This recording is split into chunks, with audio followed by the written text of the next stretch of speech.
Everyone, welcome back to my channel. मैं फिर से आप लोगों के सामने नए टॉपिक के साथ हाजिर हूँ। इससे पहले हम लोगों ने कंप्लीट करा है ट्रेड थियरी के बहुत सारे कॉन्सेप्ट्स, और इससे पहले की जो वीडियो है वो लियोंटिफ पैराडॉक्स पे बनाया था, जो कि हेक्सचर-ओह्लिन थियरी को क्रिटिसाइज करते हुए किया गया था। तो एम्पेरिकल टेस्ट ऑफ हेक्सचर-ओह्लिन थियरी को दो तरीके से क्रिटिसाइज किया था। पहला तो लियोंटिफ पैराडॉक्स था और दूसरा था फैक्टर इंटेंसिटी रिवर्सल। तो चूंकि हम लोगों ने इसके पहले वाले वीडियो में लियोंटिफ पैराडॉक्स के बारे में काफ़ी डिटेल में एनालिसिस किया था और पढ़ा भी था, और आज हमें पढ़ना है फैक्टर इंटेंसिटी रिवर्सल के बारे में। तो वीडियो के पहले ही स्टार्ट करने से पहले मैं ये बता दूं कि ये जो वीडियो है ये थोड़ी सी लंबी हो सकती है, क्योंकि मेरा मानना है कि कंटेंट के साथ कॉम्प्रोमाइज़ नहीं होनी चाहिए। यानी कि जो टारगेट ऑफ ऑडियंस है उनको समझ में आनी चाहिए कि क्या कॉन्सेप्ट है। अगर मैं इसको थोड़े में कंप्लीट करूँ तो हो सकता है बहुत सारे ऐसे लर्नर्स हैं जिनको जो व्यूज़ है वो शायद क्लियर ना हो। तो मे बी ये वीडियो थोड़ी सी लंबी हो सकती है, बट मैं ट्राई करूँगी कि ये कम पे हो जाए, राइट। तो ये जो थियरी है ये आज हम लोग मेनली पढ़ने वाले हैं किसके ऊपर, ये जो फैक्टर इंटेंसिटी रिवर्सल वाली जो थियरी है इसके बारे में पढ़ेंगे। तो थोड़ा सा इसको अलग से लिख लेते हैं। टॉपिक सेकंड वे है, हाँ, क्रिटिसाइज करते हुए हेक्सचर-ओह्लिन को। तो क्या है? फैक्टर इंटेंसिटी रिवर्सल, ये है आज का टॉपिक हमारा। तो इसमें की है कि जो हेक्सचर-ओह्लिन थियरी है वो बताती है कि मेनली उसने फोकस किया था फैक्टर इंटेंसिटी पर एंड फैक्टर एंडोमेंट्स में। पहले भी हमने पढ़ा है, लियोंटिफ में भी पढ़ा कि हेक्सचर-ओह्लिन थियरी क्या है। हेक्सचर-ओह्लिन थियरी क्या बताती है कि कोई भी देश तब किसी चीज़ का प्रोडक्शन करती है जब उसके पास जो फैक्टर इंटेंसिटी होती है या उस चीज़ का अबंडेंस होता है, तो वो कंट्री उस चीज़ का प्रोडक्शन करती है और उसी गुड्स का एक्सपोर्ट भी करती है, और जो भी कंट्री के पास कुछ लैकिंग होता है वो उसका इंपोर्ट कर लेती है। ये हेक्सचर-ओह्लिन थ्योरी में बताया गया था। लेकिन यहाँ पर टू एक्सपेक्ट्स को लिया गया है, जो कि ये जो टू फैक्टर्स हैं जैसे कि फैक्टर इंटेंसिटी और फैक्टर एंडोमेंट्स, ये इन्फ्लुएंस होते करते हैं किसको? ट्रेड पैटर्न को और उसके डायरेक्शन को भी। तो we are going to explore one particular topic, that is what is the changes in factor intensity, जो कि एक उनका हेक्सचर-ओह्लिन का एक अजम्पशंस था कि production function are different for two commodities but identical in two countries. What I said that assumptions है, हाँ, हेक्सचर-ओह्लिन का कि प्रोडक्शन फंक्शंस डिफरेंट होंगे for the two commodities but identical in two countries. इसका मतलब ये हुआ कि हम लोगों ने जब देखा था हेक्सचर-ओह्लिन थ्योरी का कि जो प्रोडक्शन फंक्शंस है दो गुड्स के वो डिफरेंट थे। मैं अगर इसको बताऊं कि जो हमने देखा था एक्स गुड, और हम लोगों ने देखा था कि कंट्री ए जो है वो क्या है? Labour intensive.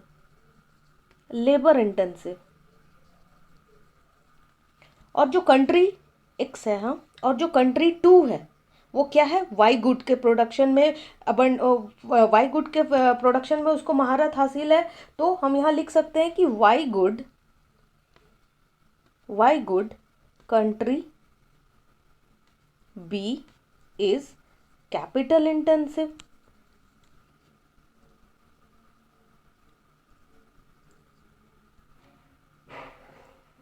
तो यहाँ अभी तक मैंने कुछ नया नहीं पढ़ा है, ये हेक्सचर-ओह्लिन की ही थियरी थी। उन्होंने ही बताया था कि जो एक्स गुड का जो रिक्वायरमेंट होता है वो लेबर इंटेंसिव होता है, और जो वाई गुड के प्रोडक्शन के लिए जो ज़रूरत होती है वो कैपिटल इंटेंसिव होती है। लेकिन इन्होंने एक और बात भी करी। क्या बात करी? कि जो आइडेंटिकल इन टू कंट्रीज, जैसे कि labour intensive in both the countries A and B. What I said identical in two countries, यानी कि जो लेबर इंटेंसिव है ना, आइडेंटिकल इन टू कंट्रीज, यानी कि बोथ द कंट्रीज में, ए में भी और बी में भी। ठीक similarly capital intensive in both the country A and B.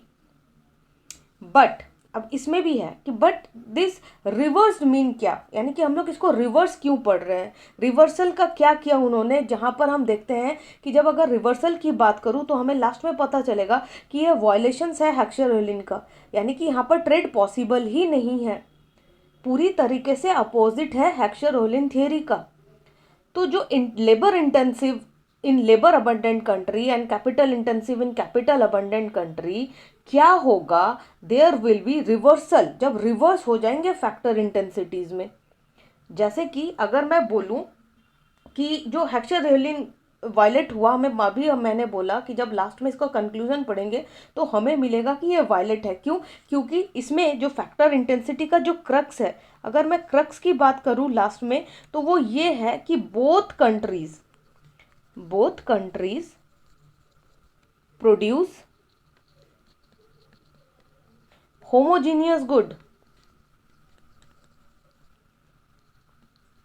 Homogeneous goods और identical goods, but they are using different production functions. What? But they are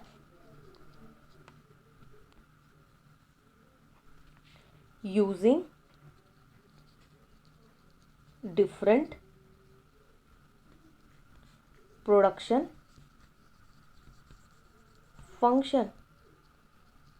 अभी अब सिंपल सा बात, जब दोनों ही कंट्रीज सेम गुड को प्रोड्यूस कर रही है तो हाउ ट्रेड इज पॉसिबल, यानी कि एक्सचेंज क्या, नथिंग। तो जब एक्सचेंज ही नथिंग तो ट्रेड तो पॉसिबल ही नहीं है। तो फैक्टर इंटेंसिटी को एक्सप्लोर करते हुए जब हम आगे पढ़ेंगे तो हम इसके बारे में दो रीजंस हमें देखने को मिलेंगे, यानी कि इस थ्योरी में दो ऐसे वेज हैं जहाँ पर हमें पता लगेगा कि ऐसा क्यों हुआ, क्यों ये रिवर्स्ड हुआ। तो पहला जो है, माइट भी हमारे जो फ्रेटर्निटी है इकोनॉमिक्स के, वो coefficient of elasticity of substitution के बारे में सुना होगा इन देयर माइक्रो इकोनॉमिक्स। तो उनका जो पहला वे था इसको समझाने का, एक्सप्लोर करने का, तो वो था, उन्होंने दिया था कि coefficient of elasticity of substitution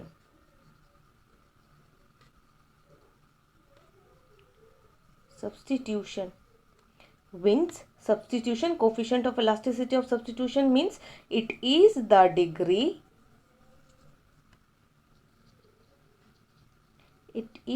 degree by which we can substitute one factor to other in the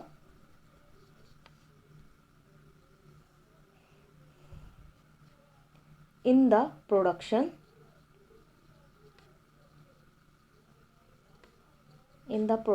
of both commodity.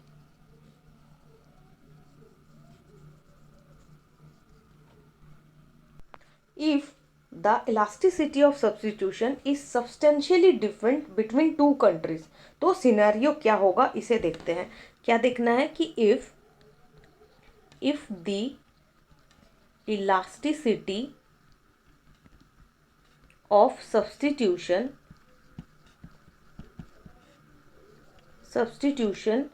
is different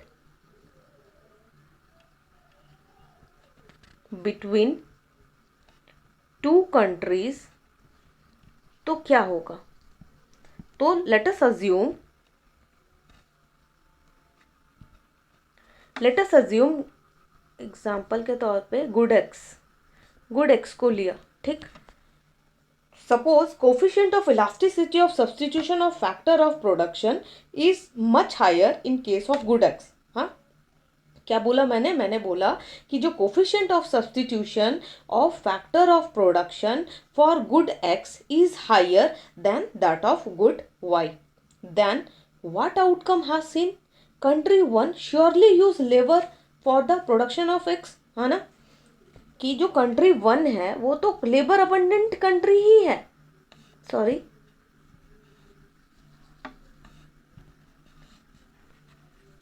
country one, ये तो हम देख के उसमें भी देखा था, हेक्सर में भी देखा, पैराडॉक्स में भी देखा। तो कंट्री वन तो लेबर है इंटेंसिव, गुड इंटेंसिव, और अबंडेंस कंट्री है जिसके लिए वो क्या प्रोड्यूस करेगी, गुड एक्स। लेकिन country two, country two country two substitution, क्योंकि सब्स्टिट्यूशन इज पॉसिबल ना, जब सब्स्टिट्यूशन पॉसिबल हो जाएगा तो कंट्री टू क्या करेगी, they will use more of capital and produce good x. क्या करेगी, जब सब्स्टिट्यूशन ही पॉसिबल हो गया, मतलब वो सब्स्टिट्यूट कर सकती है फैक्टर ऑफ प्रोडक्शन को एक के बदले दूसरे को, तब वो क्या करेगी, तब वो मोर कैपिटल यूज करेगी। लेकिन प्रोडक्शन किसका करेगी, गुड एक्स का। when substitution is possible, when substitution is possible,